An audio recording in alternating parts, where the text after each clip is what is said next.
Listen closely, my friend, because today's practice begins with a very gentle story, but also with a small mystery that will keep you curious from the very first minute. Something unusual happened to me early this morning, and as I share it with you, you'll practice real, simple English that sounds natural, friendly, and warm. So take a deep breath, relax your shoulders, and imagine you and I are sitting together, having a calm conversation while you slowly improve your English. Hi, friends. Welcome back to our English learning channel. I'm Sarah, and I'm very happy that you are here with me again. Today we start a long and helpful English listening practice that will guide you step by step toward better speaking.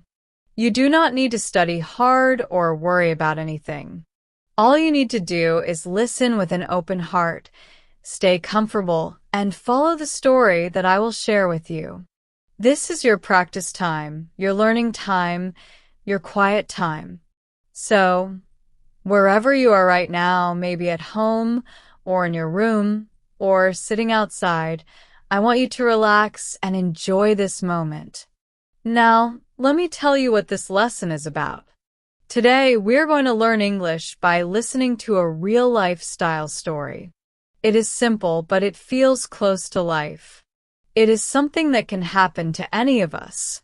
The goal of this listening practice is to help you understand natural English that people use every day. You will hear easy words, slow speech, friendly sentences, and clear ideas. But you will also hear a few new expressions that will help you grow and speak more confidently. Many English learners feel nervous when listening to long stories. They think they will miss words or not understand everything. But that is okay.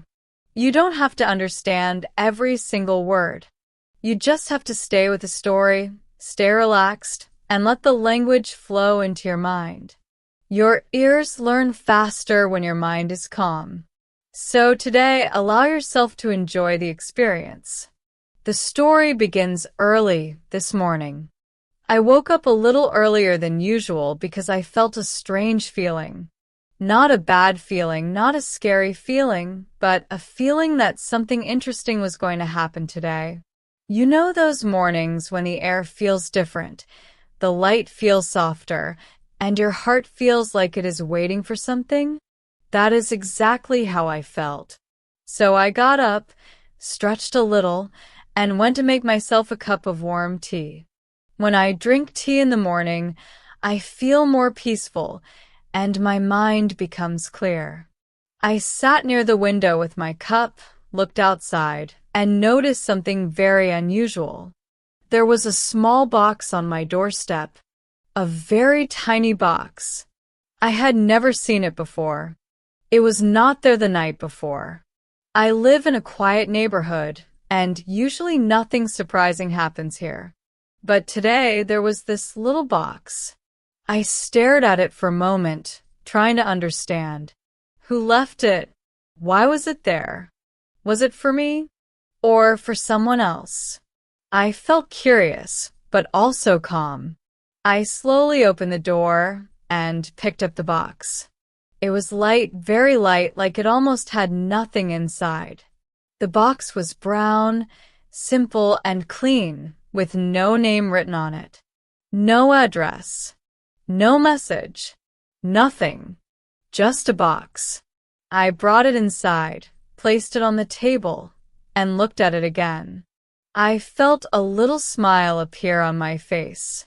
I thought, maybe this is the beginning of a new story. Maybe something interesting is waiting for me inside. And maybe this story will help you learn English today. So, I decided to open the box. But before I did, I took another slow breath and said to myself, let me enjoy this moment. Let me stay present. Let me not rush. When I opened the box, I found something very small inside. It was a tiny silver key. Just a key. Nothing else. No letter, no note, no explanation. A small silver key, simple, and shining softly in the morning light. I held it in my hand and felt its cool surface. It was beautiful in a quiet, gentle way. And the moment I touched it, I felt a small question grow inside me. A question that you might also be thinking right now. What does this key open? What door? What box? What place? And who sent it to me? I looked around my home, trying to remember if I had anything with a missing key. But no, everything was normal. This little key did not match anything I owned. I felt my heartbeat change a little, but not from fear. It was excitement, something like the feeling you get when you start reading a new book and you don't know what will happen next. So I decided to sit down and think. I placed the key on the table, watched it for a moment, and then took a sip of my tea. I whispered quietly to myself, okay, this is interesting. Let's see where this goes. And friends, that is exactly what I want you to feel during this English practice. Curiosity, calmness, enjoyment. When you are curious, you learn faster. When you are relaxed, you remember more.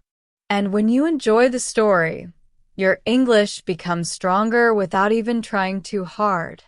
As I sat there thinking about the key, I suddenly remembered something.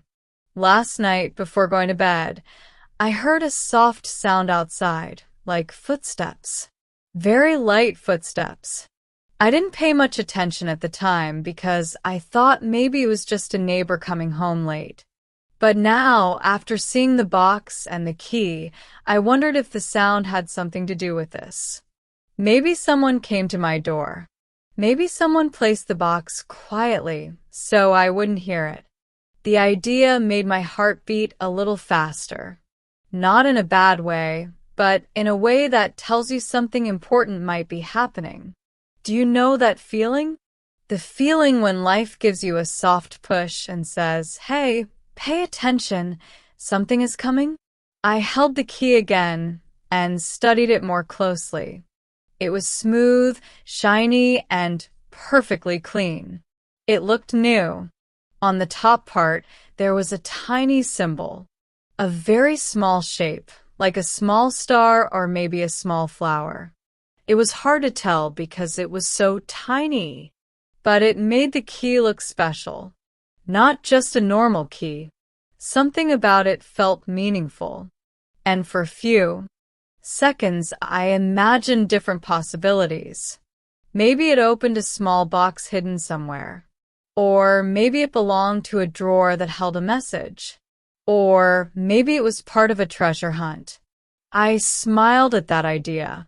Not a real treasure with gold or anything like that, but a treasure of meaning, a treasure of understanding, a treasure of learning. Then something else happened that made the morning even more interesting. While I was holding the key, my phone vibrated. A message appeared on the screen. It was from an unknown number. I don't usually receive messages from unknown numbers, so I felt a small surprise. I opened it slowly. The message said only one sentence. Follow the sound later. That was it. No name. No explanation. Just that. Follow the sound later. I read it again and again. The words were simple, but they felt mysterious. What sound? When later? And who sent the message? I sat there quietly thinking, and then suddenly I smiled again. I felt like life was inviting me to an adventure, a soft, gentle adventure. And I knew that this adventure could become a perfect lesson for you today. Because learning English is a little like holding a mysterious key. At first, you don't know what it will open. You don't know how far it will take you. You don't know what new opportunities it will give you. But if you stay curious, if you stay patient, and if you follow the sounds of the language, step by step, One day the key opens something new inside you. Suddenly you understand a little more. Suddenly you speak a little better. Suddenly you feel a little more confident. Learning a language is not only about studying. It is about listening to the world, paying attention, and letting yourself grow. I put the phone down and looked outside again. The sun was rising slowly, painting the sky with soft colors. The world felt calm, but inside me, a small adventure was starting. And I wanted to share every step of this adventure with you in this listening practice. Today, you are not just listening to a story. You are following a journey, a small path of clues, sounds, and gentle mysteries, all told in simple English to help you understand naturally. In this story, you will hear many useful words. You will hear real-life style sentences. You will practice listening in a relaxed way. And at the end of this lesson, you will not only improve your English, but you will also understand a small lesson about patience, curiosity, and trust. For now, I will leave you with the image of the small silver key resting on my table and the strange message on my phone. In the next part of this story, we will take the next step and discover what happened when I decided to follow the sound later. But before we continue, take one more slow breath. You did great listening to this long first section. And remember, this is only the beginning of our journey together today.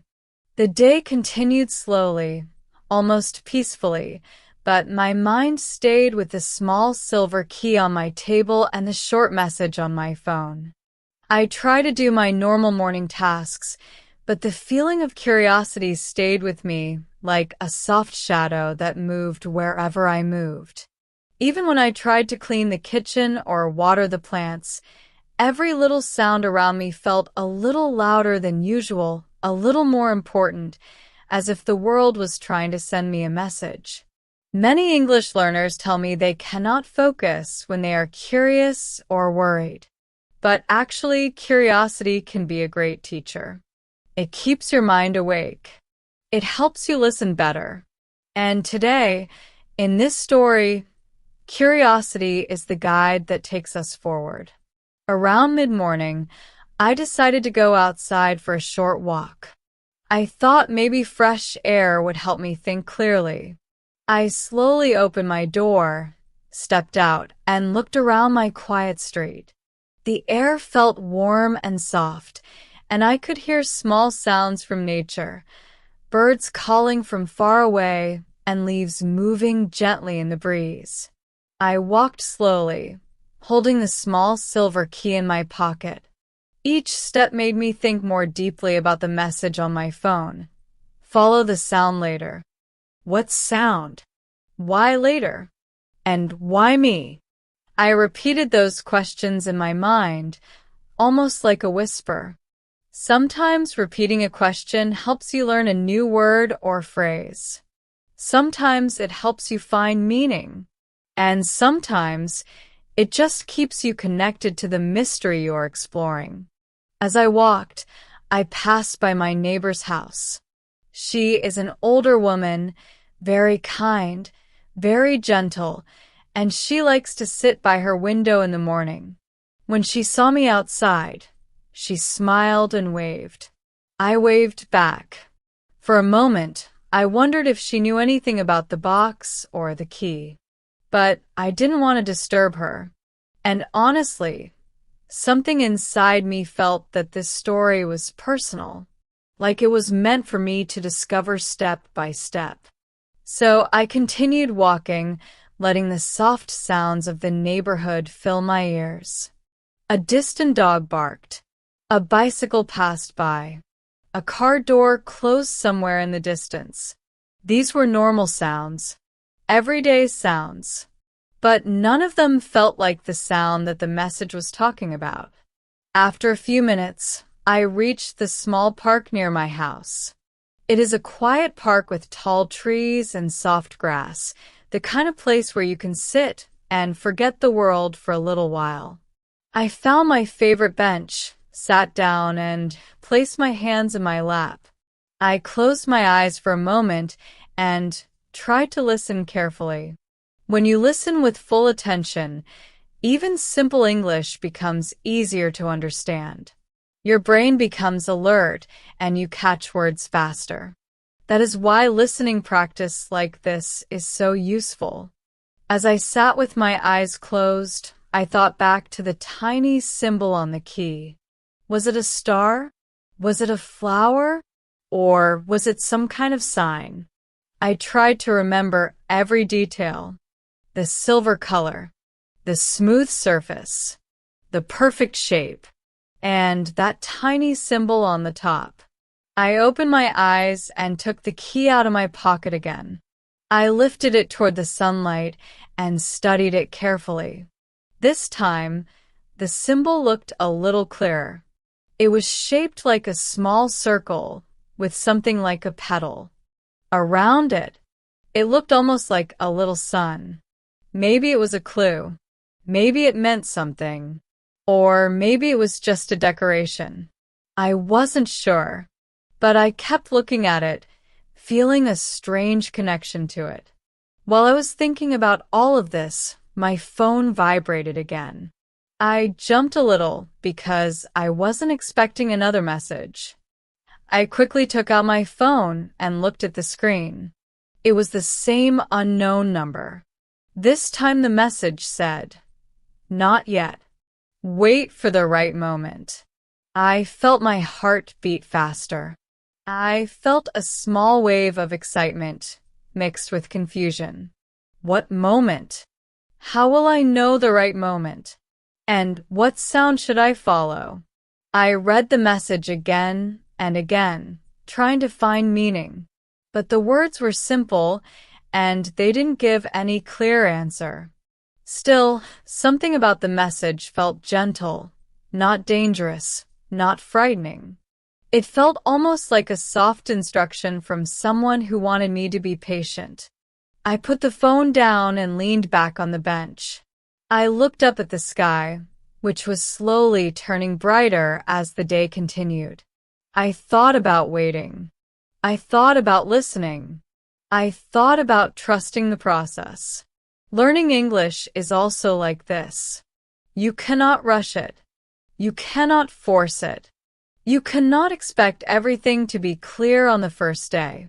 But if you wait, if you listen, if you practice little by little, there comes a moment when everything suddenly makes sense. That is the right moment in language learning. The moment when your brain says, "Ah, I understand." Maybe this message was not only about the key. Maybe it was also about life. After spending some time in the park, I stood up and decided to head back home. On the way, I noticed something strange. A small sound followed me. It was light, almost like a quiet tapping. At first, I thought it was my imagination. Then I stopped walking and the sound stopped too. I took another step and the sound returned. It was very soft, like something tiny hitting the ground. I looked down at my shoes. There was nothing unusual.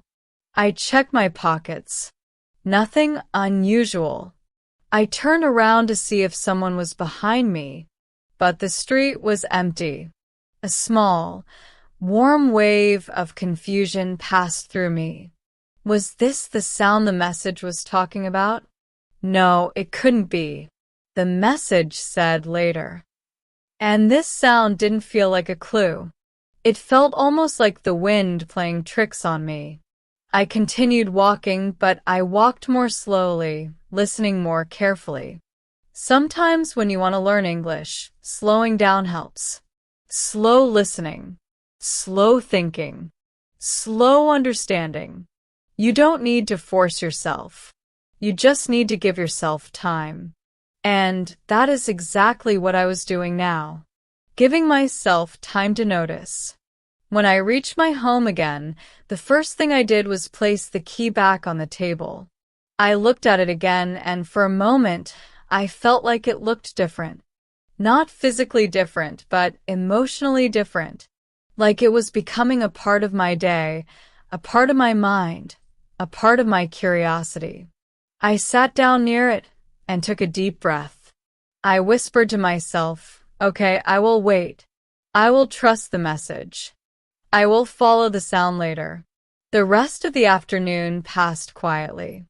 I worked a little on my computer. I cleaned my room. I prepared a light lunch. But through it all, I kept one ear open. I listened to small sounds around my house. A passing motorcycle. A bird outside my window. A soft knock from somewhere in the building. But none of them felt like the sound.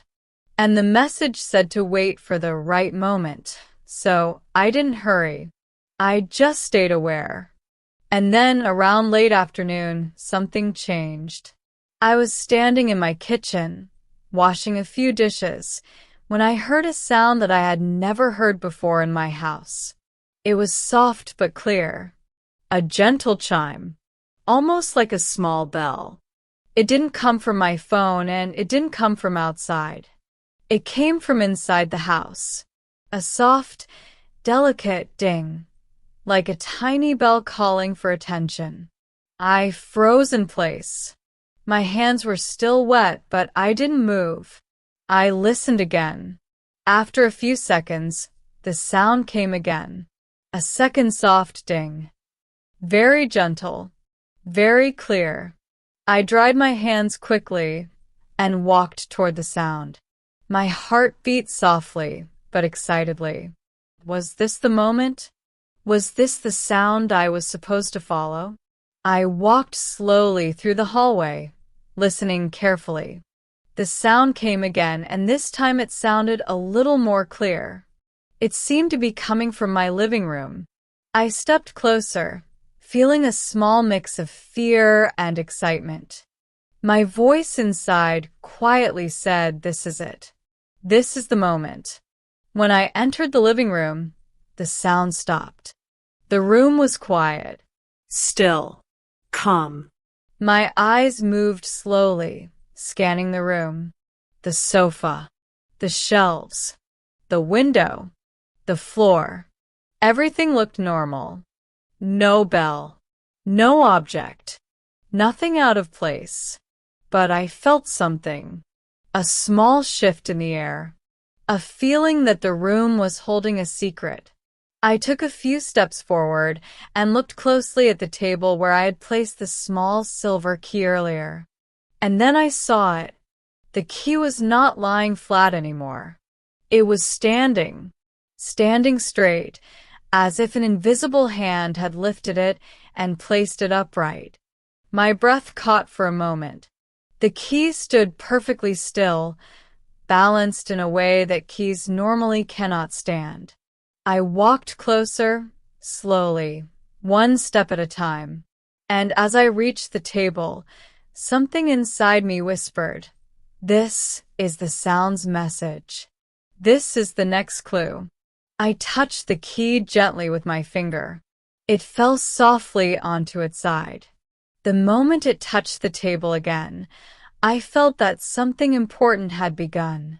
For a long moment, I simply stood there in my living room, looking at the small silver key lying quietly on the table again. It was strange, almost unbelievable, that just a few seconds earlier it had been standing upright, as if someone had placed it like that on purpose. I tried to understand what had just happened. Did the sound make it move? Was the sound connected to the key? Or was something else guiding me? The room felt different, almost like it was holding its breath, waiting for my next step. And I could feel my own heart beating softly, not in fear, but in a mix of wonder and curiosity. Curiosity can sometimes feel like a warm light inside you, guiding you forward even when you don't know what will happen next. I reached out and lifted the key again, holding it between my fingers, feeling its cool surface. Even though nothing else in the room had changed, The key now felt heavier. Not physically heavier, but emotionally heavier, like it was carrying a meaning that I didn't understand yet. I whispered quietly to myself, almost without thinking, "What do you want to show me?" The moment I said those words, I felt a small wave of calm spread through me. Sometimes speaking your question helps your mind open, and sometimes it helps the answer come closer. I placed the key back onto the table softly, and this time I watched it closely, waiting to see if it would move again. But it stayed still, completely still. The room was silent except for the slow sound of the wind outside brushing gently against the window. I sat down on the couch and took a slow, deep breath. I looked around again, trying to notice small details I might have missed before. The photo frames, the books on the shelves, the soft light from the window. Everything was normal. Everything was in place. Yet something inside me knew that things were not the same anymore. Something had changed. Something had started. After a few minutes, I heard my phone vibrate again. A small part of me felt nervous, but I reached for it quickly. It was the same unknown number. I opened the message, and this time it said, "You heard it. Good. Now find what it points to." I read the message twice. 3 times. 4 times. The words were simple, but the meaning was not clear. What was the sound pointing to? The small bell sound had come from somewhere in the living room. But the room looked normal. No new objects. No open doors. No signs of anything unusual except for the strange behavior of the key. I looked at the key again. Maybe the key itself was pointing to something. But how? It was just lying on the table. I picked it up again and held it in my hand. I turned it slowly, studying every side, every tiny detail. When I looked at the symbol on the top again, the little sun-like shape, something inside me said, "Look closer." So I lifted the key near the window, where the light was brighter. The sunlight touched the symbol, and suddenly I noticed something I had not seen before. The small symbol was not just a shape. It was actually a tiny carving. A very small design that looked like rays of light coming out from a circle. A sun. A source of light. A guide. A direction. I felt a small chill run through me, not from cold, but from realization. Maybe the symbol was telling me to follow the light. Maybe the key wanted to show me something in the room that had to do with light. So I slowly walked around the living room, holding the key in my hand and looking at places where the sunlight fell. The wall, the floor, the bookshelf, the plants near the window. I moved slowly, trying to notice every small detail. Learning English is also like this. You move slowly, paying attention to small details, listening to small sounds, and slowly everything starts to make sense. As I walked to the far corner of the room, near the bookshelf, I noticed something strange. A small patch of light on the wall looked brighter than the rest. It wasn't just sunlight. It looked almost like a tiny reflection, like something shiny was catching the light and sending it to the wall. I turned toward the source of that reflection. At first I didn't see anything unusual, but when I bent down a little and looked closely at the bottom shelf, I noticed a small glimmer behind a row of books. It was faint, but it was there, a soft, flickering reflection. I pulled a few books aside very gently. And there, behind them, something small was hidden. A tiny glass sphere, about the size of a marble. It was clear and smooth, and when I moved it slightly, it caught the sunlight and threw a bright reflection onto the wall. My breath caught in my throat for a moment. I carefully lifted it into my hand. The glass sphere felt cool and delicate. It didn't look like something that belonged in my bookshelf. I had never seen it before. I had never bought it. Someone must have placed it there. But when? And how? As I held the sphere, I noticed something even more strange. When I tilted it, I saw a tiny dot inside it. A small glowing. It was faint like a little spark. I moved the sphere slowly, and the dot shifted inside. It wasn't just a reflection. It was something glowing inside the sphere itself. A small light, like a tiny star. I felt a deep calm and a deep curiosity at the same time. It was almost like holding a small secret in my hand. And suddenly a thought came to my mind. Maybe the key and the sphere were connected. Maybe one clue leads to another. Maybe I was following a quiet path that someone had designed very carefully. I brought the sphere back to the table and placed it next to the key.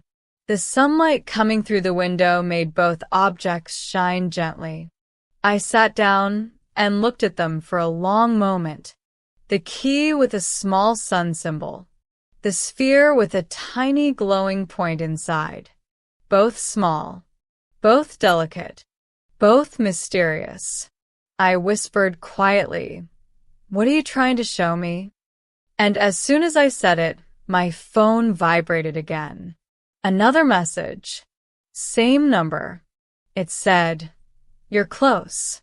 Listen again." My heart beat a little faster. I held the phone in one hand and the sphere in the other. The message said to listen again, but to what? The room was quiet. I listened carefully. For a few seconds, there was nothing. Then, just when I was about to give up, I heard it, the soft chime. The same gentle ding, like a small bell calling me. But this time, it sounded different. It sounded closer. Softer. More focused. I followed the sound slowly. It came again, and this time I realized something important. The sound wasn't coming from the room. It wasn't coming from the walls. And it wasn't coming from the windows. It was coming from the sphere in my hand. I held the sphere up to my ear, and the soft chime sounded again, clearer this time. A small, gentle tone. Beautiful. Light. Almost like a whispered message. I felt a warm wave spread through me. This was the sound. The sound I was supposed to follow. The sound meant for me. I held the sphere in both hands, feeling its gentle glow and listening to its soft voice. And then I noticed something new. The tiny glowing point inside the sphere was moving. Slowly. Gently. Almost like it was pointing somewhere. It moved inside the glass, turning just a little, stopping, and pointing in one direction. Toward the bookshelf. I stood still for a moment and watched the glowing point. It didn't move again. It simply stayed in that direction. I looked up at the bookshelf, at the place where I had found the sphere. Was there something else hidden there? Was this just the first piece? I walked toward the shelf again, heart steady but alive with curiosity. I moved the books more carefully this time, checking for anything strange. And then, behind an old dictionary, I found something I had not expected. A small envelope. Plain. White. Quiet. And on the front, written very softly in pencil, was my name. Not printed. Not typed. Handwritten. My name. That moment, that single moment, felt like the room became silent around me. I lifted the envelope gently and held it close. My name in someone's handwriting. Someone who knew me. Someone who had been here. Someone who left the key the sphere, the messages. But who? And why? I placed the envelope on the table next to the key and the sphere. My heart was calm, but my mind was full of questions. I knew that opening the envelope would bring me one step deeper into this mystery. And I also knew that this listening practice, this story, was becoming something much bigger than I expected. Before I opened it, I took a slow breath, a long, deep breath. I whispered to myself, be present, listen, learn. And then, very slowly, I lifted the envelope. Welcome to Section 4 of this English listening practice lesson. In this part, we will go deeper into how real English is used in everyday situations. When you learn a language, you do not only learn words or grammar. You learn rhythm, tone, emotion, and the small details that make a sentence sound natural. In this section, I will guide you through simple conversations that show how English speakers communicate in real life. While you listen, try to imagine the situation clearly in your mind. When you imagine the situation, your brain connects the meaning with the language. This helps you remember more strongly and speak more naturally later. Imagine you wake up in the morning and you're getting ready for the day. You meet a friend or a family member in the kitchen. Many people think greetings are simple, but real conversation has emotion. For example, instead of just saying good morning, you might say, good morning, how did you sleep? Or good morning, how are you feeling today? These extra words make the conversation warmer and more meaningful. They also help you practice longer sentences. When you hear them again and again, they become natural for you. And the more natural they become, the more confident you feel while speaking.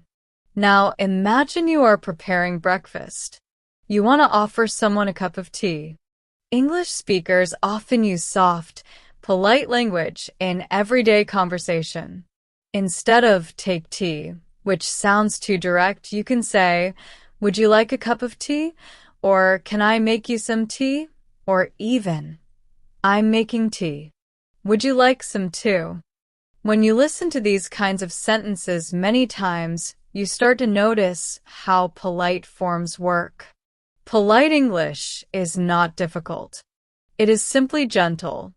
It uses words like would, could, please, and may I. These words show respect and friendliness.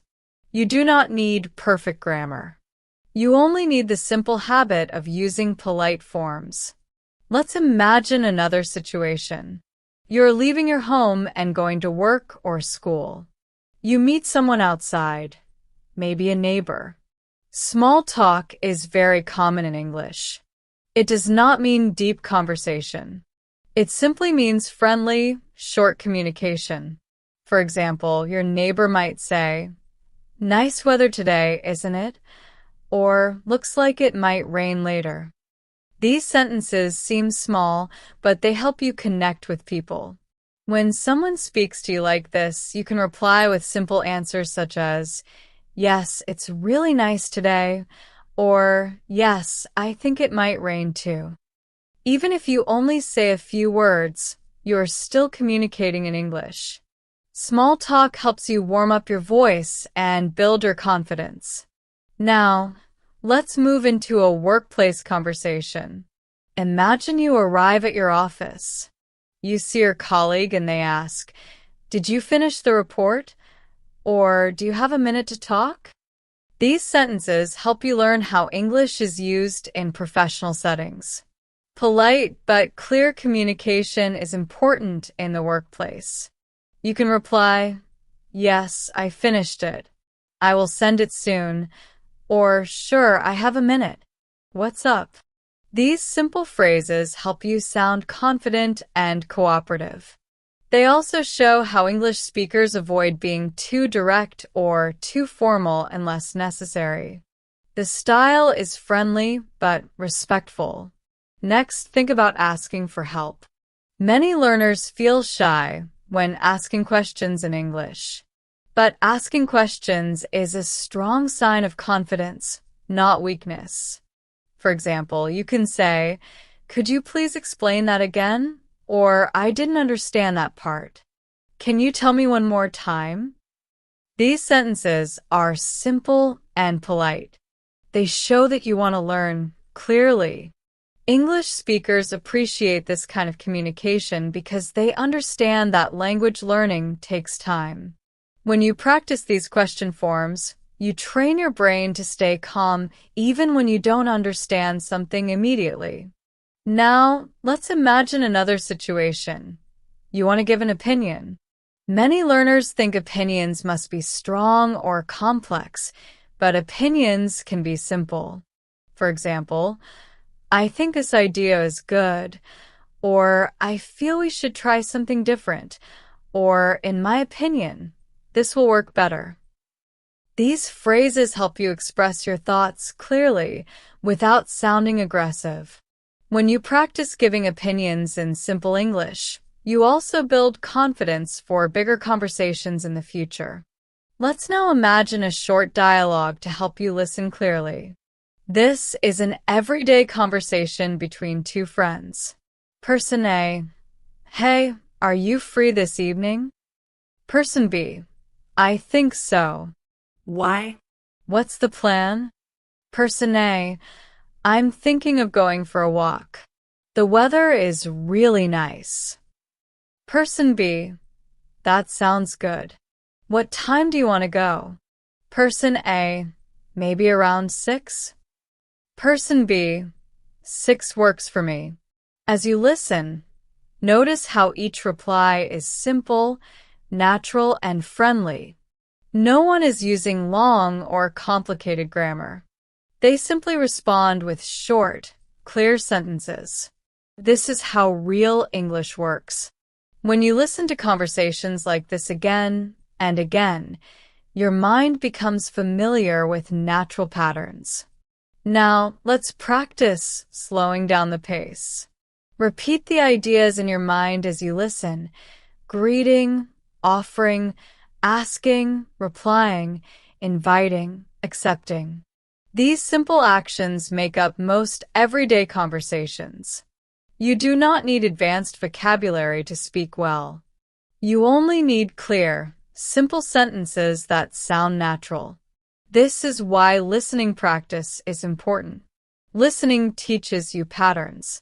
Patterns help you speak. Speaking helps you become confident. And confidence helps you become fluent. By the end of this section, I want you to feel calmer and more connected to English. I want you to feel that English is not a difficult language. It is a friendly language. It wants to communicate with you. When you listen carefully, you become part of that communication. So breathe deeply, relax your mind, and let the language flow naturally through your ears.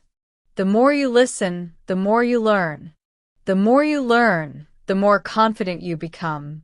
And the more confident you become, the more fluent you will be. In this part, we will slow down even more and focus on how English speakers express feelings, emotions, and reactions in daily life. Emotions are a big part of communication. When you understand the emotional tone of a sentence, you understand the real meaning. Many English learners know the words, but they miss the feeling behind the words. In this section, I will help you train your ears to hear the feeling, the softness, the excitement, or the surprise in a sentence. Listening to emotions will also help you speak with more confidence because you will know how to express yourself naturally. Let's begin with something simple, talking about how you feel. Many people think they must use complicated phrases, but simple English is enough. For example, you can say, "I feel tired today," or "I am feeling happy," or "I'm a little stressed." These sentences are short, but they communicate clearly. When someone asks you, "How are you?" you do not need to say, "I am fine" every time. You can express yourself more naturally by saying, "I'm okay," or "I'm doing all right," or "not bad," or even, "I've had a busy day." These short responses make the conversation more real and more human. Now, imagine you are watching something interesting or surprising. English speakers often use small emotional words that show quick reactions. For example, words like wow, oh, really? Oh no, that's great, that's sad, or that's amazing. These words may look simple, but they carry strong emotional meaning. When you hear them, pay attention to the tone. The tone tells you everything. For example, really can sound excited, confused, impressed, or even angry depending on how someone says it. When you listen carefully to tone, not just words, you understand people more deeply. Let's imagine a situation where you're meeting a friend after a long time. They tell you something surprising. The conversation might go like this. "Friend, guess what? I got a new job." You, "Wow, that's amazing. Congratulations." Friend, "Thank you. I'm really excited." You should be. That's great news." Listen to how the feeling grows slowly. First there is surprise, then happiness, then encouragement. This slow emotional flow is natural in English conversations. When you practice hearing it, you start speaking like this too. You learn not just what to say, but how to say it. Now, let's look at a different emotion, worry. Imagine someone tells you something difficult. A natural response might be, "I'm sorry to hear that," or "That sounds really hard," or "Are you okay?" These sentences are simple, but they show empathy. Empathy means understanding someone else's feelings. When you use soft tone and simple words, you show care. English speakers value this kind of gentle communication. Let's explore another emotional expression, excitement. Excited English sounds energetic and warm. For example, you can say, "That's awesome," or "I love that idea," or "I can't wait." These sentences help you sound active and enthusiastic. Enthusiasm makes communication feel alive. When you listen to enthusiastic English, try to copy the rising tone and the brightness in the voice. It will help your speaking sound more natural. Now think about expressing disappointment. You might hear people say, "That's too bad," or "I was hoping for something better," or "That didn't go as planned." These expressions help you describe situations gently without sounding too negative. English speakers often avoid strong negative language unless the situation is very serious. They prefer soft, calm expressions that communicate disappointment without hurting anyone. Let's practice with a listening scene. Imagine a small conversation between two people. Person A, "I missed my bus this morning." Person B, "Oh no, that's annoying. What did you do?" Person A, "I had to wait for the next one." Person B, "That's frustrating, but at least you got there." In this short dialogue, you can hear sympathy, frustration, and a positive ending. This emotional balance is very common in English. People express the problem, acknowledge the feeling, and then end with something hopeful. This keeps conversations friendly and supportive. Another key emotional skill in English is showing appreciation. Appreciation means showing that you value something someone did for you. You can say, "Thank you so much. or I really appreciate it, or that means a lot to me. These expressions help you build strong relationships. The tone is warm and slow, not fast or sharp. Listen to how the voice softens when you say these sentences. Let's look at a positive moment between two people. Person A, I brought you some extra lunch. Person B, really? Thank you so much. That's very kind of you. Person A, it's no problem. I thought you might like it. Person B, I really appreciate it. Notice how the conversation is gentle and slow. Appreciation makes communication feel comfortable and human. Now, let's imagine calming language. Calming language is used when someone is stressed or worried. You can say, it's okay, or take your time, or don't worry, or we'll figure it out. These phrases help someone feel safe. When you speak calmly, your voice becomes softer and steadier. Listen to calm English often because it helps you train your mind to stay relaxed even in difficult situations. As you listen to Section 5, try to connect emotionally with each sentence. Do not only listen with your ears. Listen with your emotions. Feel the surprise, the happiness, the sympathy, the calmness, and the excitement. When you feel the emotions as you listen, you remember them more powerfully. This helps you speak with natural emotion in the future. Language is not just communication. It is connection. When you learn how to express feelings in clear, simple English, you open the door to deeper, friendlier, and more confident conversations. Let this section guide you toward emotional understanding in English. Relax, breathe, and let the feelings inside each sentence flow gently through your mind. In this part, we will explore a very important skill for becoming fluent in English, understanding everyday conversations that happen in normal life. Many English learners study grammar and vocabulary, but they feel nervous when they hear real conversations. This feeling is normal because real English often feels fast, casual, and full of small expressions. In this section, I will help you slowly understand how everyday English works so that you can feel more confident when you listen to people around you or when you watch English videos, shows, or podcasts. Let's start with something simple, daily routines. When English speakers talk about their day, they often speak in short, quick sentences. For example, they might say, I woke up late today, or I had breakfast at home, or I went to work, or I took my kids to school.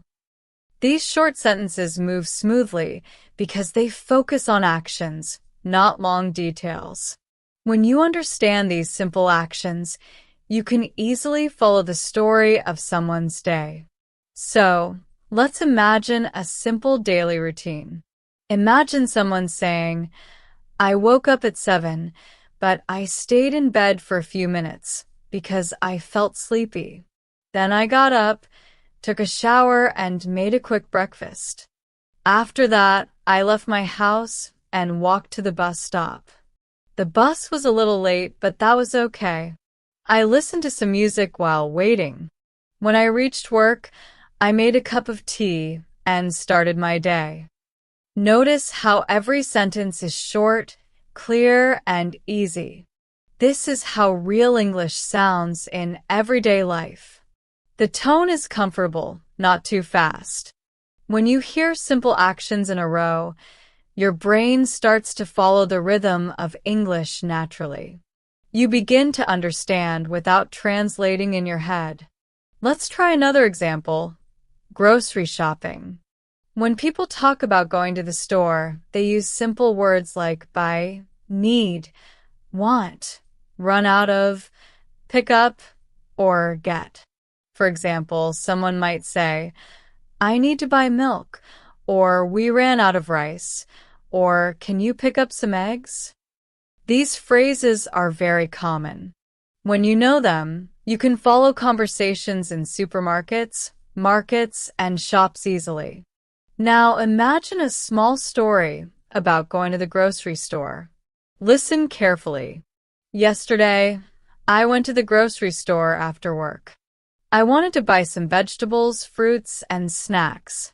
When I walked in, the store was busy, but I didn't mind. I picked up some apples first because they looked fresh. Then I grabbed some tomatoes and onions. After that, I walked to the snack aisle and bought a small packet of crackers. I also needed milk, so I went to the dairy section. Finally, I paid at the counter and left. It was a simple trip, but I felt happy because I bought everything I needed. This kind of story helps your listening grow stronger because it feels real and natural. You can imagine the actions clearly. When your mind can imagine the story, your ears understand the English faster. Now, let's move to another common topic, talking about the weather. English speakers talk about the weather all the time, not because weather is exciting, but because it is an easy way to start a conversation. People often say, "It's so hot today," or "the weather is nice," or "it's raining again," or "it might rain later." These simple sentences help people connect. Let's imagine a short weather conversation. Person A, "It's really warm today." Person B, "Yes, it feels like summer." Person A, "Do you think it will rain later?" Person B, "Maybe. The sky looks a little dark." In this conversation, the sentences are easy, but the tone is friendly. When you listen to conversations like this, try to focus on the rhythm.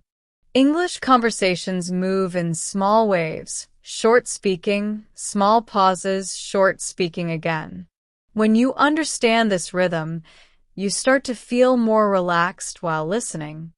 Now, let's talk about transportation, another everyday topic. People often talk about buses, trains, cars, and traffic. For example, someone might say, "The bus was late," or "there was too much traffic," or "I couldn't find a taxi," or "the train was crowded today." These are everyday complaints that you will hear often. Here is a short story about transportation. This morning, I left home early because I wanted to avoid traffic. At first, the road was clear and I was happy, but after a few minutes, the traffic became heavy. Cars moved slowly, and some drivers looked frustrated. I waited patiently and listened to music. When I finally reached the office, I felt a little tired, but I was glad I arrived on time. This kind of simple story helps you practice listening to everyday problems. These problems are common, and English speakers talk about them often. When you hear these stories regularly, your listening becomes stronger. Let's move to another common area of life, entertainment. People love talking about movies, music, and shows. They might say, "I watched a movie last night," or "I love this song," or "that show is really funny," or "have you seen this video?" These sentences are easy, but they help you join friendly conversations. Imagine a small conversation about movies. Person A, "Have you watched the new movie?" Person B, "Not yet." "Is it good?" Person A, "Yes, it's very funny. You should watch it." Person B, "Okay, I will watch it this weekend." This is how people talk naturally, short questions, short answers, friendly tone. Now, let's connect all the everyday parts we talked about. Daily routines, groceries, weather, transportation, and entertainment.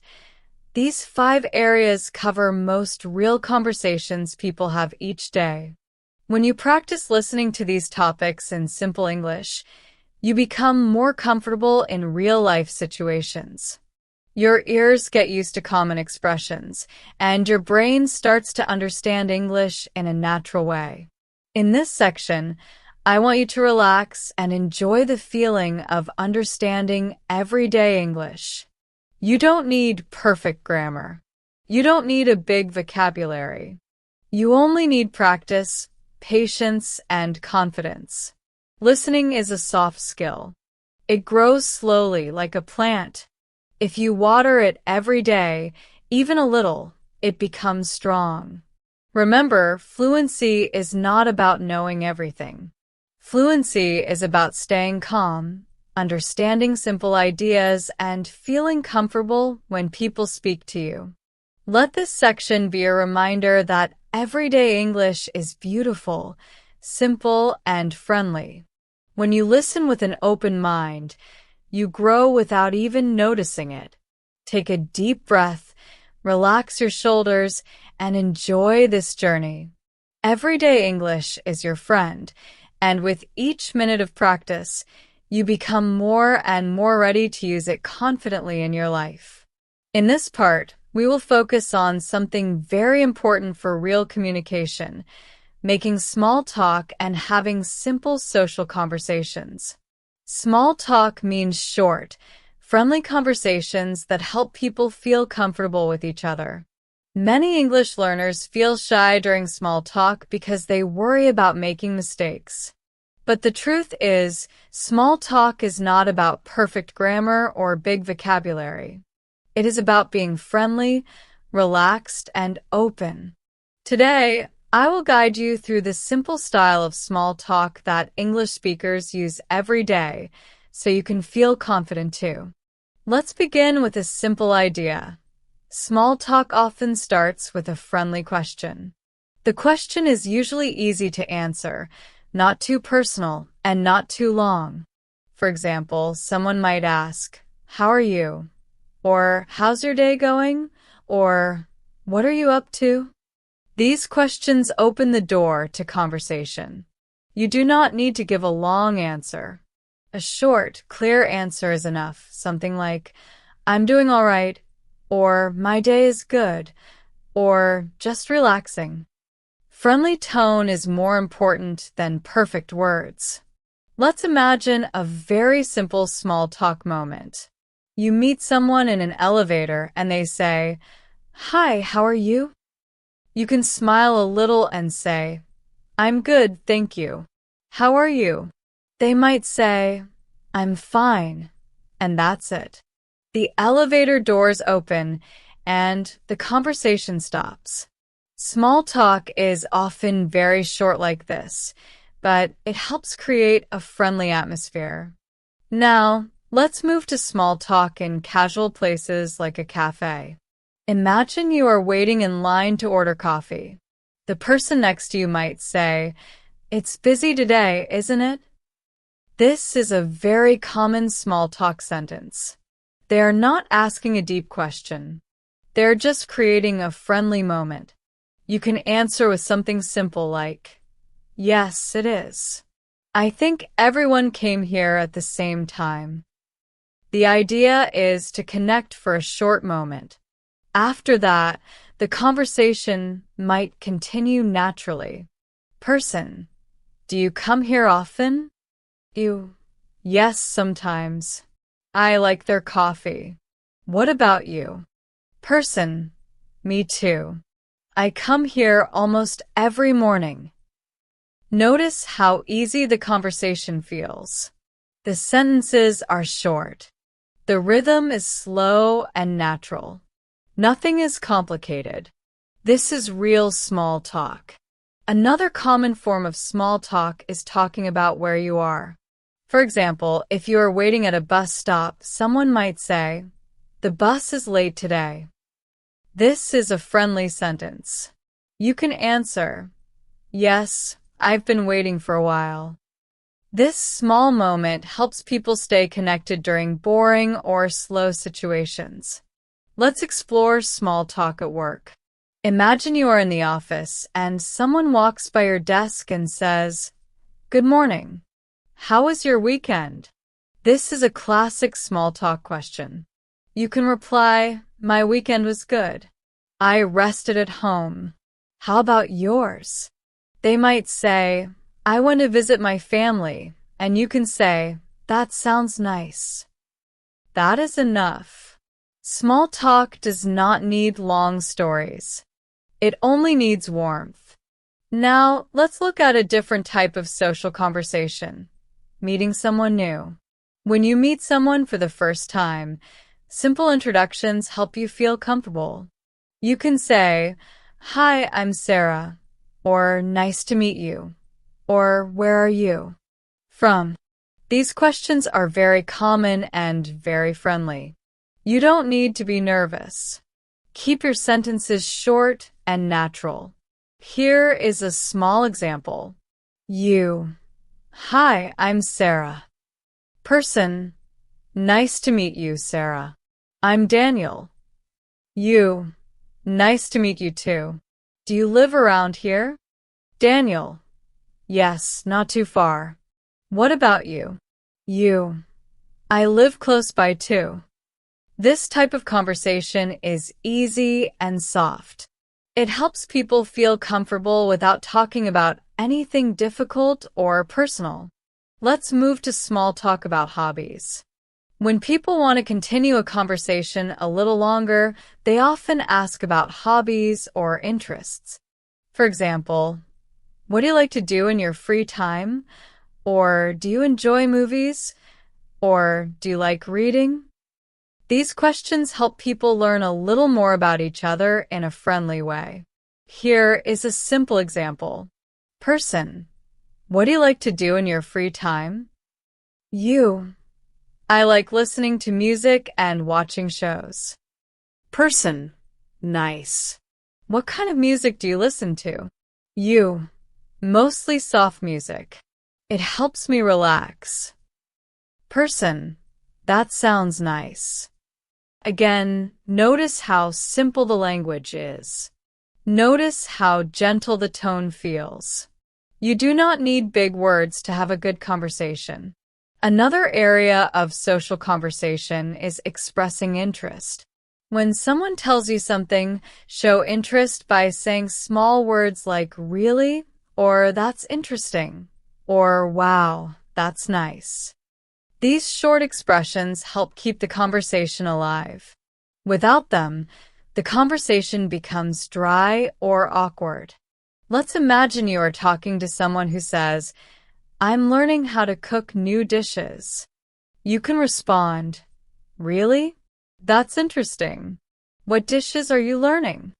This keeps the conversation moving smoothly. Small talk also includes polite listening sounds. Engaging in a conversation is not only about talking. It's also about listening. English speakers often use small sounds like oh, I see, to show they are listening. These sounds are not strong words, but they help create a friendly atmosphere. Let's practice listening to these gentle, polite sounds. Person. "I had a long day today." You. "Oh, I see. What happened?" Person. "I had a lot of work." You. That sounds tiring." Person.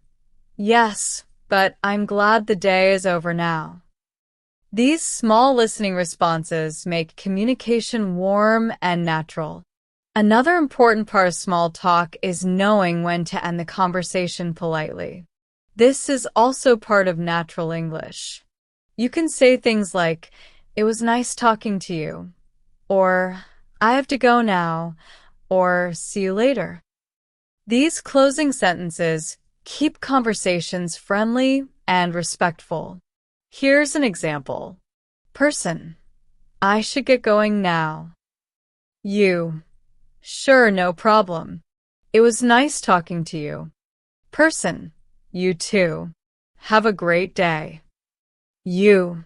"You too." Ending the conversation politely is just as important as starting it. Small talk may look simple, but it is very powerful. It helps build trust, comfort, and connection. When you practice it, you become a more confident English speaker. You become someone who can talk to anyone, anywhere, in a friendly way. Remember, small talk is not about deep topics. It is about sharing small moments that feel warm and natural. If you feel shy, that is okay. Everyone feels shy sometimes. But every small conversation you try is one small step toward fluency. With practice, you will begin to enjoy these moments. You will feel lighter, calmer, and more happy speaking English. In this part, we will explore something that every English learner faces in daily life: asking for help and giving help. These situations are very common, and they can happen anywhere, in a store, on the street, at work, online, or even at home. Many learners feel shy when they need help, but asking for help is a normal part of communication. Today, I will guide you through simple sentences you can use and understand easily, so you can feel more confident during these moments. Let's begin with the most basic way to ask for help, a simple question. In English, people usually say, "Can you help me?" or "Could you help me, please?" These sentences are short, polite, and easy to understand. You can use them anytime. They are safe sentences that never sound rude. Now imagine you are lost on the street and want to ask for directions. You can say, "Excuse me, can you help me? I'm trying to find the bus stop." The person might answer, "Sure, just walk straight and turn left." Even if the answer is long, you can still catch the key words: walk straight, turn left. When you practice listening to these key words, you begin to understand directions more easily. Let's imagine a small scene. Listen carefully. Excuse me, could you help me? I'm looking for the market. Person: yes, it's not far. Walk straight for 2 minutes, then turn right. You will see it on your left side. Thank you so much. Person: you're welcome. This small story shows you how simple and friendly asking for help can be. Another common situation is asking for help in a store. Many learners feel nervous when speaking to shop assistants, but shop assistants talk to people all day, so their English is usually clear and slow. You can say, "Excuse me, where can I find the bread?" Or, "Excuse me, do you have this in a smaller size?" Or, "Can you tell me the price of this?" Let's listen to a little shopping conversation. Hi, can you help me? Shop assistant: of course. What do you need? I'm looking for cooking oil. Shop assistant: it's in aisle 4 on the right side. Thank you. Shop assistant: no problem. These simple exchanges help you slowly feel comfortable in real life. Now, let's move to asking for help at work or school. You may need help understanding something, finishing a task, or learning a new idea. In these situations, you can say, "Can you explain this to me?" Or, "I didn't understand. Can you repeat that?" Or, "Could you show me how to do this?" These sentences are very useful because they show that you want to learn, not that you are weak. Asking questions is a sign of strength and curiosity. Imagine a short work conversation. Sorry, I didn't understand this part. Can you explain it again? Coworker: sure, no problem. You just need to click this button and then choose the second option. I see. Thank you. Coworker: anytime. Notice how calm and simple the conversation feels. There is no pressure. There is no judgment. It is just normal human communication. Now, let's talk about giving help. When someone asks you for help, you can reply in simple ways. You can say, sure, or of course, or no problem, or yes, I can help. These short answers sound friendly and natural. Let's imagine someone asking you for help. Person, excuse me, can you help me open this bottle? You, sure, no problem. This is simple, but it shows kindness. Sometimes you may not know the answer, and that is okay too. You can say, I'm not sure, or I don't know, or maybe you can ask someone else. These sentences are polite and honest. For example, person, do you know where the train station is? You, I'm not sure. Sorry. Maybe you can ask at the shop. Person, okay, thank you. You, you're welcome. Even if you cannot help, your tone can stay warm. Let's explore another everyday moment. Asking for help online. This is very common now. You may ask someone, can you send me the link? Or can you explain this message? Or can you help me fix this problem on my phone? Online communication uses simple English too. Imagine a short online conversation. You, hi, can you help me? I can't open the file. Friend, let me check. Maybe your internet is slow. Try again. You, okay, I will try. Thanks. Friend, you're welcome. Online or offline, the style of English stays easy. Now, let's practice listening to a longer story where someone needs help. This story will help your brain hear English naturally and follow the rhythm. Last week, I went to a new cafe in my neighborhood. It was my first time there, so I didn't know how things worked. When I walked in, the menu looked a little confusing. There were many drinks with different names. I felt a little lost, but I didn't want to leave. So I smiled and asked the barista, sorry, could you help me choose a drink? The barista smiled back and said, sure. Do you like coffee or tea? I said, I like coffee. Then she said, do you prefer something strong or something sweet? I thought for a moment and said, maybe something sweet. She said, then you should try our caramel coffee. It's very popular. I said, okay, I'll try that. Thank you for your help. She said, you're welcome. I hope you enjoy it. And she was right. The drink tasted amazing. This little story shows you that asking for help is not a problem. In fact, it creates friendly moments. It helps you connect with people. It makes your life easier. And it gives you more chances to practice English. Another important thing about asking for help is the tone. When you use a soft, polite tone, people respond kindly. When you use simple words, people understand you quickly. You do not need perfect grammar. You only need courage and a little smile. Sometimes, asking for help can bring a new connection. For example, if you ask someone on the street, excuse me, where's the library?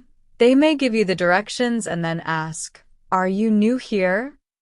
This can start a small conversation. Or, if you ask a coworker for help, they might become a good friend later. So never think that asking for help is a weakness. It is a doorway to connection. Let's practice one more listening mini scene. You, excuse me, can you help me? I think I took the wrong bus. Passenger, where are you trying to go? You, I'm trying to go to the city center. Passenger.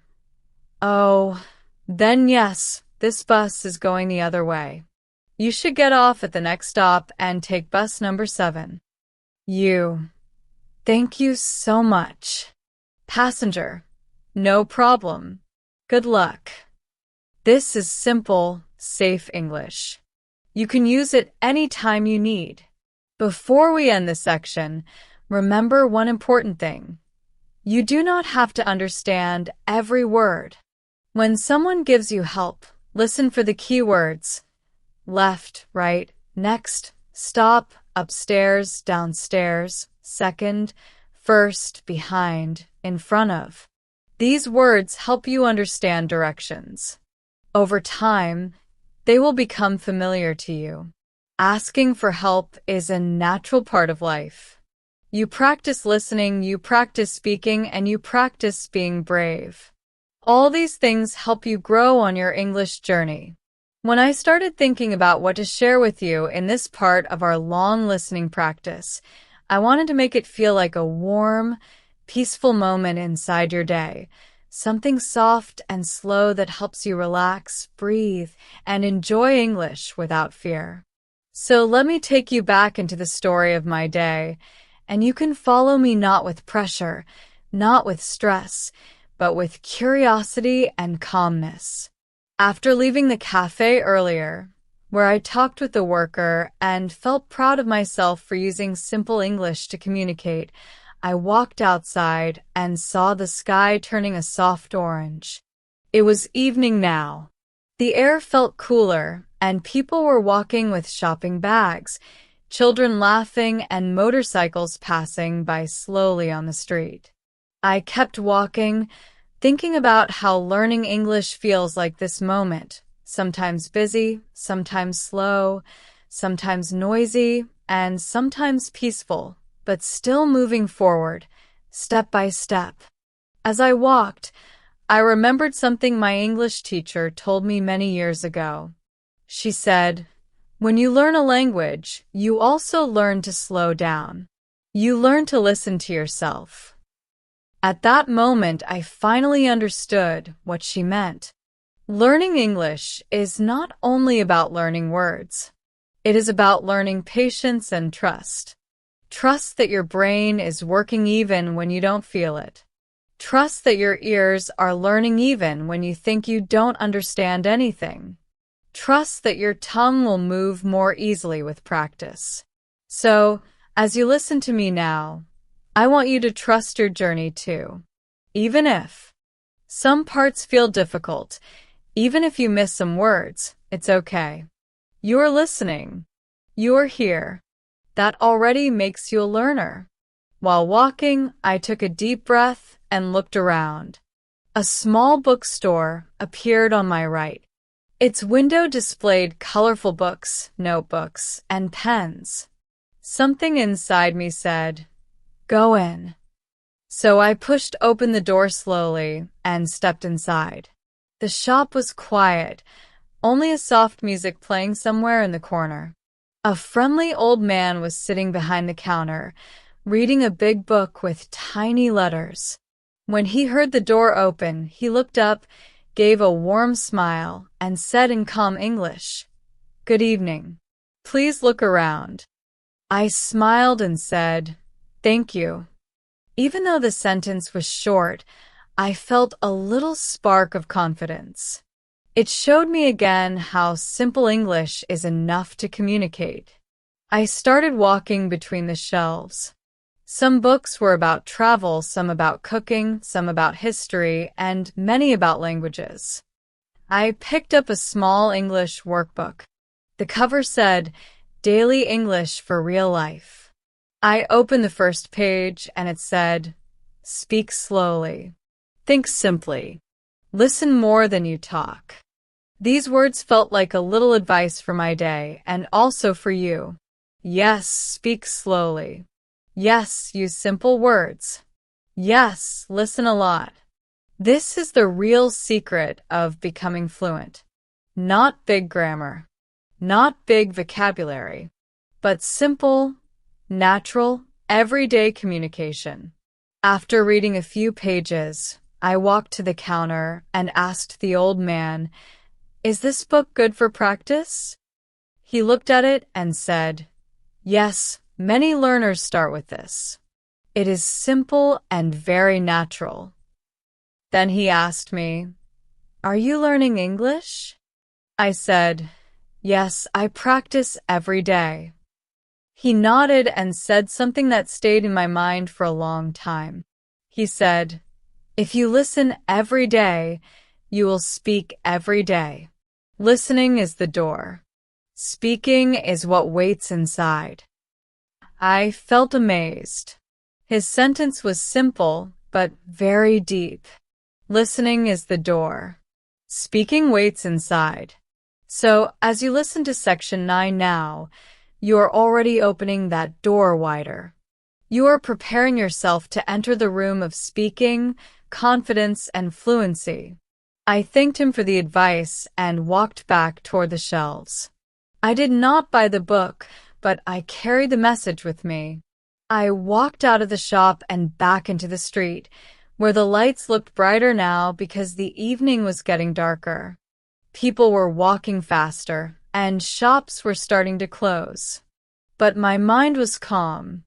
I felt like I had learned something important today. Something small but powerful. And I want you to feel the same. As I kept walking, I passed by a fruit seller. He was arranging apples and bananas in neat rows.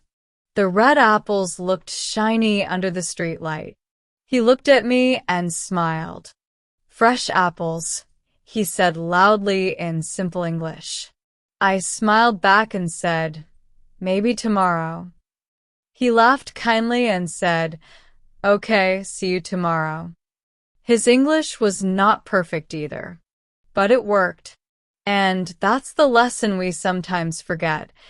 English does not need to be perfect to work. You just need to communicate. And communication works when you are relaxed, simple, and brave enough to try. I crossed the street and walked toward a small park. There were a few people sitting on benches, some talking softly, some looking at their phones, and some just enjoying the evening breeze. I found a quiet bench under a big tree and sat down. I could hear the leaves moving gently with the wind. I could hear distant traffic. I could hear someone laughing far away. And in that soft noise, I also heard my own thoughts. I thought about you, the listener, sitting somewhere in the world, listening to my voice and practicing your English with courage and patience. And I felt grateful, very grateful, because learning together like this creates a small connection between us. A simple, pure connection made from words, sound, and understanding. As I sat on the bench, I started repeating simple sentences in my mind. Sentences that anyone can use in daily life. Sentences like, "I want to learn more." "I am trying my best." "I can speak slowly." "I can understand step by step." And I want you to repeat them too. Not loudly, maybe silently inside your mind, but repeat them with belief. "I want to learn more." "I am trying my best." "I can speak slowly." "I can understand step by step."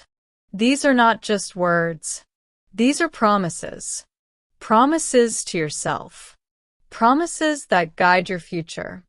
Now, let us take a small moment for listening practice. I will say a few short sentences. Listen carefully. Leave a small pause after each one. Then silently repeat them in your mind. I am learning English. I can understand a little more every day. I listen with patience. I speak with confidence. I am not afraid to make mistakes. Every small step helps me improve. Now take a slow breath. You did great. I continued sitting quietly in the park for a few more minutes. I watched the sky turn darker. watched the street become quieter, and watched my thoughts become more peaceful. Sometimes, peaceful moments are the best places to learn, because when your mind is calm, your ears open more, your heart opens more, and learning becomes easier. As I got up from the bench and started walking home, I felt something different, a calm kind of motivation. Not loud motivation, not the excited motivation that disappears fast, but a gentle motivation that stays with you like a soft light inside you. And that is the type of motivation I want you to feel from this story. Not pressure, not fear, just calm, soft, steady motivation that says, "You are doing well. Keep going." On my way home, I passed a small tea shop. The man inside was cleaning cups. He looked tired but peaceful. He saw me and nodded respectfully. I nodded back. Even without words, that small gesture felt like communication. And that's another lesson. Communication is not always talking. Sometimes it is eye contact. Sometimes a smile. Sometimes a kind nod. When you learn English, you also learn to read people. You learn to understand feelings. You learn to feel language, not just speak it. I finally reached my home.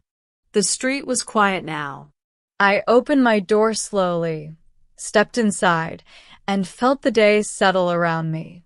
I sat down on my bed and thought about how this entire day felt like a long listening practice.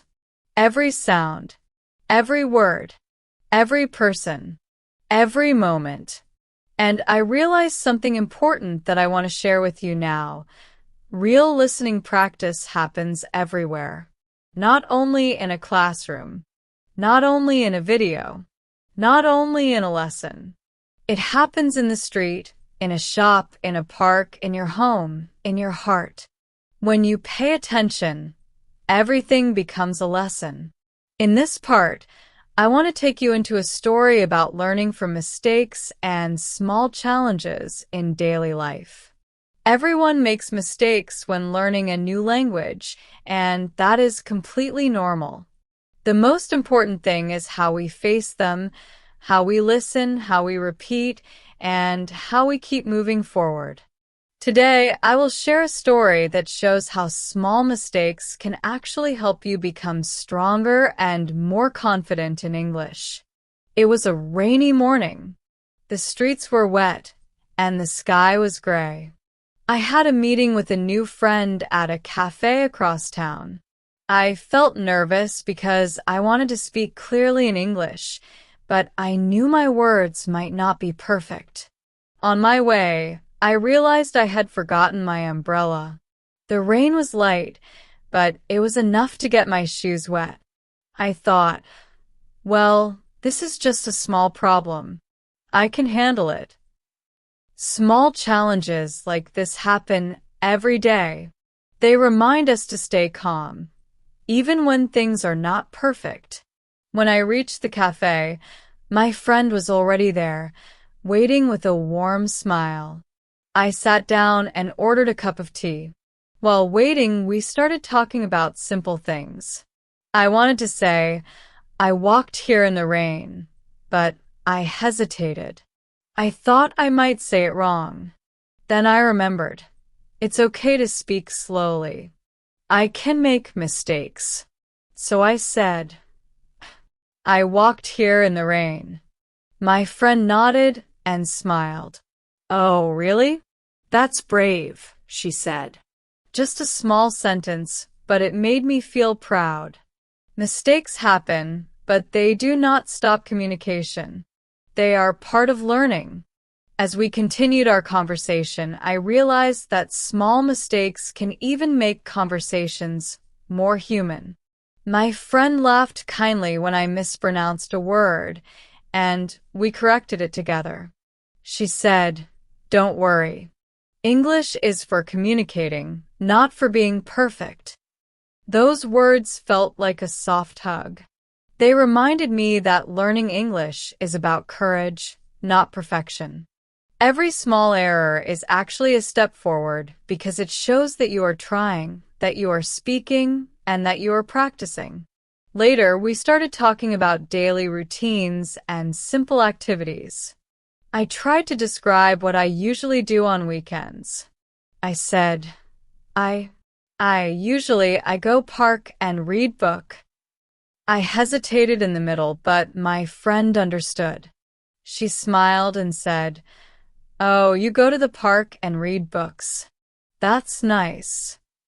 I realized then that listening carefully and pausing is natural. You do not have to rush. Speaking slowly, even with pauses, helps your friend or listener understand you better. That's an important tip for English beginners. While we talked, I noticed a small challenge. I wanted to tell her about a movie I watched last night, but I forgot the word interesting. I said, "The movie, I liked it a lot." My friend nodded, and then I remembered I could use fun or good instead. I said, "Yes, it was fun." My friend laughed softly and said, "That works perfectly." This moment reminded me that you do not always need the exact word. Simple words work, and sometimes simpler words are even better because they are easier to understand. After the cafe, we decided to take a small walk under the light rain. We talked about hobbies, books, and simple dreams. During this walk, I noticed that listening carefully helps you respond naturally, even if you are unsure of your words. My friend said, "I love rainy days. They make me feel calm." I thought for a moment and replied, "Yes, I feel calm too and happy to walk." Simple sentences, but they communicated my feeling clearly. This is what real English conversation is about: expressing yourself with honesty, using simple words, and listening to others. During our walk, I also realized that making small mistakes helps you remember English better. When I mispronounced words or paused, my brain paid more attention. I remembered the correct pronunciation the next time. Mistakes are not bad. Mistakes are teachers. Every time you say something wrong, your brain notices and stores the lesson. This is why you should not fear mistakes. You should welcome them. They are part of your growth. Later, my friend asked me a small question about my English study. She said, "Do you practice every day?" I wanted to sound confident, so I said, "Yes, I try every day, even 10 minutes is helpful." She smiled and said, "That's the right attitude. Small steps every day make a big difference." I realized that her words were true. Listening every day, speaking every day, and learning from small mistakes, these are the keys to improvement. As the walk ended, we stopped near a small bridge. The river water was calm, and the rain was lighter now. I thought about the day and all the small mistakes I had made while speaking English. I smiled. None of the mistakes stopped me. Each one taught me something. I learned that patience, courage, and practice are more important than perfection. Now, I want you to try a small listening and repetition exercise from this story. I will say a few simple sentences slowly, and you can repeat them silently in your mind. I make small mistakes when I speak English. That is okay. Mistakes help me learn. I speak slowly and clearly. I listen carefully to understand. I practice every day, even a little. Take a deep breath. Repeat them one more time if you like. Every time you repeat, your brain remembers. Every time you learn English, you also learn to read people. You learn to understand feelings. You learn to feel language, not just speak it. I finally reached my home. The street was quiet now. I opened my door slowly, stepped inside, and felt the day settle around me. I sat down on my bed and thought about how this entire day felt like a long listening practice. Every sound, every word, every person, every moment. And I realized something important that I want to share with you now. Real listening practice happens everywhere. Not only in a classroom, not only in a video, not only in a lesson. It happens in the street, in a shop, in a park, in your home, in your heart. When you pay attention, everything becomes a lesson. In this part, I want to take you into a story about learning from mistakes and small challenges in daily life. Everyone makes mistakes when learning a new language, and that is completely normal. The most important thing is how we face them, how we listen, how we repeat, and how we keep moving forward. Today, I will share a story that shows how small mistakes can actually help you become stronger and more confident in English. It was a rainy morning. The streets were wet, and the sky was gray. I had a meeting with a new friend at a cafe across town. I felt nervous because I wanted to speak clearly in English, but I knew my words might not be perfect. On my way, I realized I had forgotten my umbrella. The rain was light, but it was enough to get my shoes wet. I thought, well, this is just a small problem. I can handle it. Small challenges like this happen every day. They remind us to stay calm, even when things are not perfect. When I reached the cafe, my friend was already there, waiting with a warm smile. I sat down and ordered a cup of tea. While waiting, we started talking about simple things.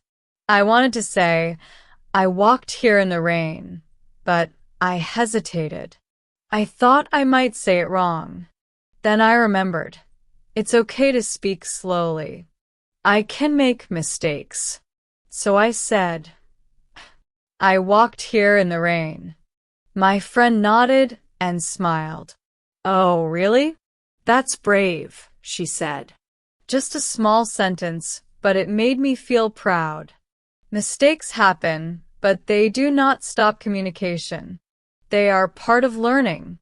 As we continued our conversation, I realized that small mistakes can even make conversations more human.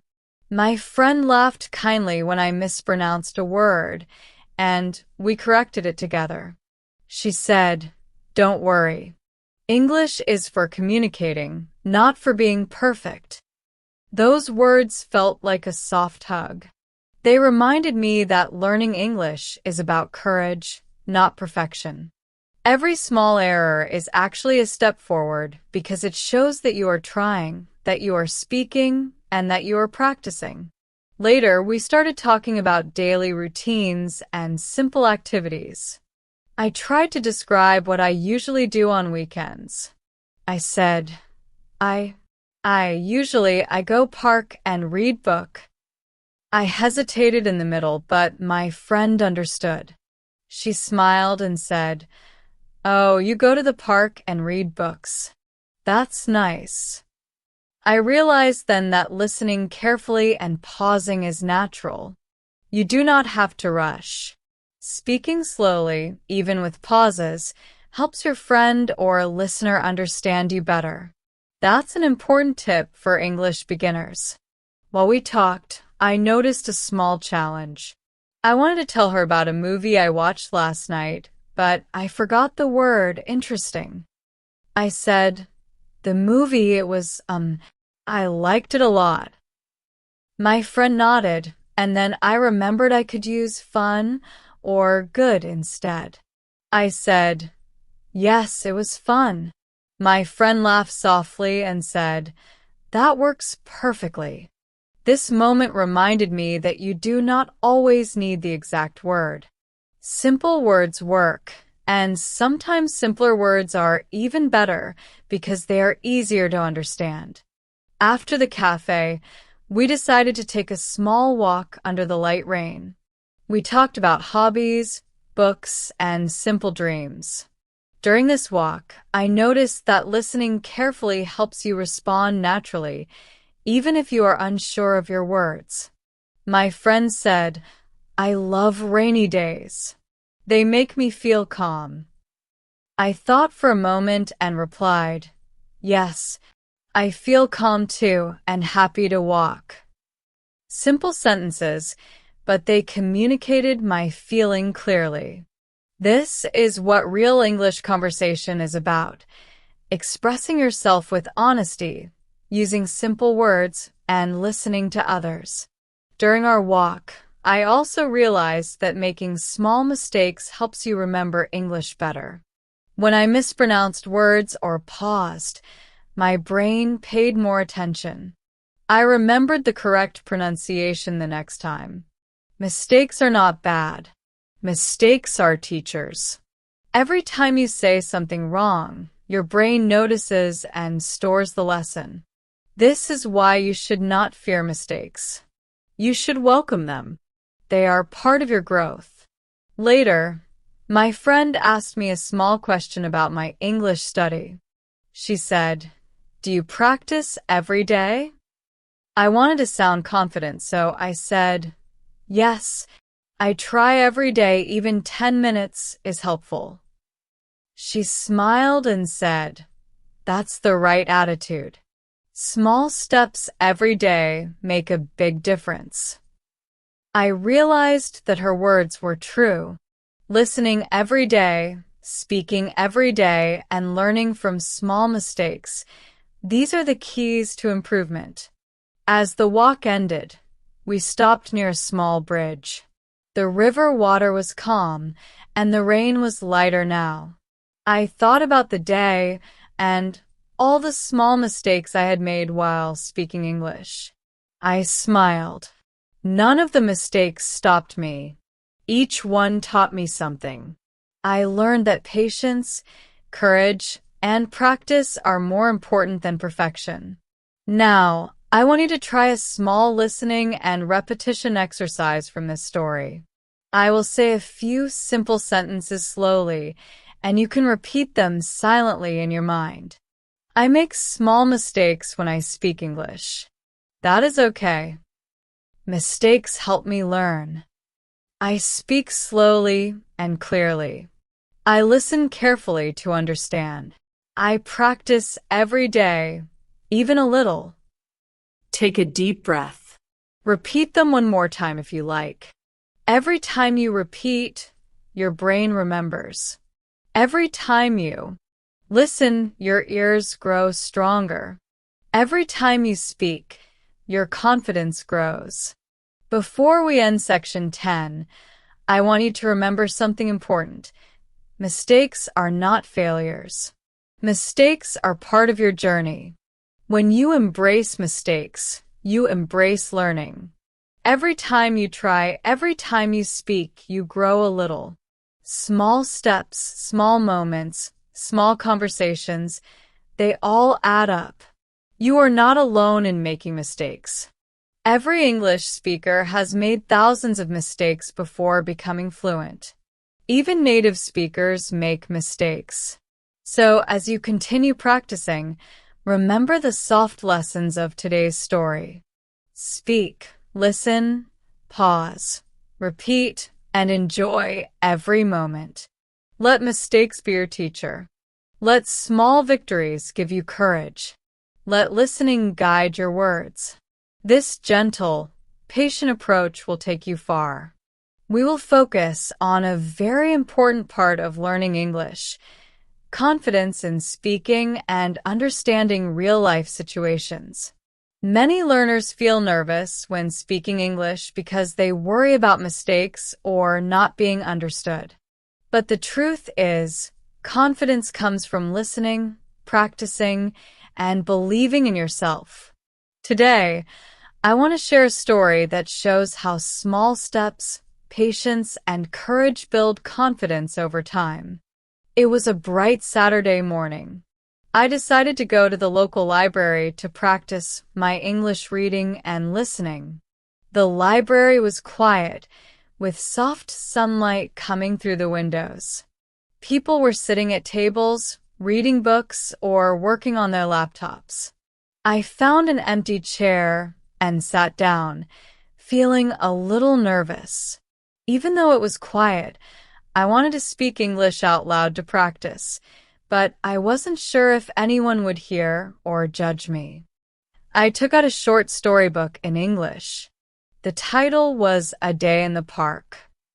I started reading slowly, paying attention to each word, each sentence. After a few minutes, I realized that reading aloud helps me practice pronunciation, even if no one is listening. I read, I went to the park this morning. The sun was shining. Birds were singing. I felt happy. I paused and repeated the sentence quietly to myself. I went to the park this morning. The sun was shining. Birds were singing. I felt happy. Slowly, I felt my tongue moving more comfortably. Slowly, I felt more confident. Then, a young boy sitting nearby noticed my storybook and smiled. He said, "Are you reading English?" I nodded and said, "Yes, I am practicing." His smile made me feel calm. He said, "Wow, that's good. I like English too." We started a short conversation. I asked him, "What do you like reading?" He replied, "I like comics and stories about animals." I said, "I like stories too, especially about daily life." The conversation was very short, but it gave me confidence.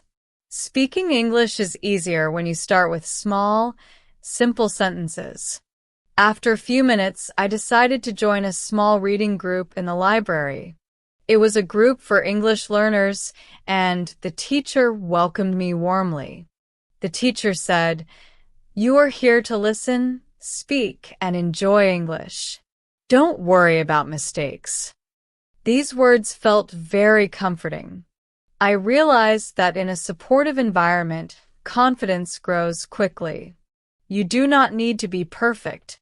You only need to participate, pay attention, and try. During the group session, we practiced short dialogues about daily life. One dialogue was about going to the grocery store. I said, "I need to buy vegetables and fruits." Another student replied, "I also need bread and milk." We repeated the dialogue slowly several times. Each repetition made me feel more comfortable. Slowly, I noticed that my confidence was growing. I could speak without stopping or worrying too much about mistakes. After the session, I walked outside the library. The air was fresh, and I could hear children playing in the nearby park. I thought about what I learned today. Confidence comes from small steps, from listening, from trying, and from repeating. Confidence is not sudden. It grows quietly, like a plant, with patience and care. While walking, I saw a street vendor selling snacks. I wanted to buy a small sandwich. I approached him and said, "Excuse me, can I have one sandwich, please?" He smiled and said, "Sure, that's $2." I gave him the money and said, "Thank you." Even this small interaction gave me a sense of achievement. Speaking English in real life feels different from speaking in practice. It feels alive. It feels useful. And that feeling builds confidence. Later, I went to a small cafe to have a cup of tea. While waiting for my tea, I noticed someone reading an English newspaper. I wanted to start a conversation, so I said, "Do you read English often?" The person smiled and said, "Yes, I read every morning." I replied, I am learning English. I practice every day. We talked for a few minutes about books and movies. Again, the conversation was simple, but it helped me see that confidence grows when you interact with real people. Even short sentences, even small conversations, make a big difference. I want you to listen carefully to this. Confidence is like listening. You cannot force it. You cannot buy it. You cannot get it instantly. Confidence comes slowly, with repeated small actions. Every time you listen, every time you speak, every time you try, your confidence grows. Every small moment counts. Now, let's do a small listening and repeat exercise from today's story. Listen carefully to each sentence and repeat silently in your mind. I can speak English, even if I make mistakes.